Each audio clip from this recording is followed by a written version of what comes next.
গেল ১৩ জুন ভোরে ইরানে ভয়াবহ হামলা শুরু করে ইসরায়েল। সেই আক্রমণের দাঁত ভাঙা জবাব দিয়ে আসছে ইরান। মধ্যপ্রাচ্য ছাপিয়ে উত্তেজনার পারদ ছড়িয়েছে পুরো বিশ্বে। পাল্টাপাল্টি লড়াইয়ের পর এবার সময় এসেছে শান্তিতে ফেরার। ইরান ইসরায়েল পূর্ণাঙ্গ যুদ্ধবিরতিতে সম্মতি হয়েছে দাবি করে সামাজিক মাধ্যম ট্রুথ সোশ্যালে ঘোষণা দিয়েছেন মার্কিন প্রেসিডেন্ট ডোনাল্ড ট্রাম্প। জানান, এই যুদ্ধবিরতি সংঘাত অবসানের পথে নিয়ে যাবে। সংঘাতকে ১২ দিনের যুদ্ধ বর্ণনা করেন তিনি। পোস্টের ৬ ঘন্টা পর ফের ট্রাম্প যুদ্ধবিরতি কার্যকরের ঘোষণা দিয়ে তেহরান তেল আবিবকে তা মেনে চলার অনুরোধ জানান। জীবনের সব আয়োজন এখানে একসাথে।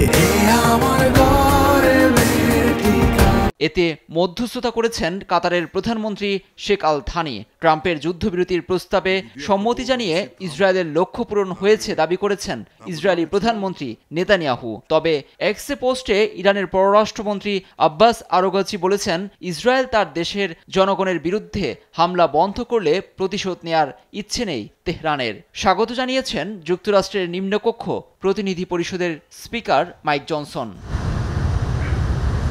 এ অবস্থায় কিছুটা স্বস্তিতে ফিরছে মধ্যপ্রাচ্যে। ১২ ঘন্টা পর নিজ দেশের আকাশপথ খুলে দিয়েছে কাতার। একই পথে হেঁটেছে কুয়েত ও বাহরাইনও। গত ১৩ জুন থেকে ইরান ইসরায়েলের পাল্টাপাল্টি লড়াইয়ে উভয় পক্ষেরই প্রাণ হারিয়েছেন কয়েকশো মানুষ।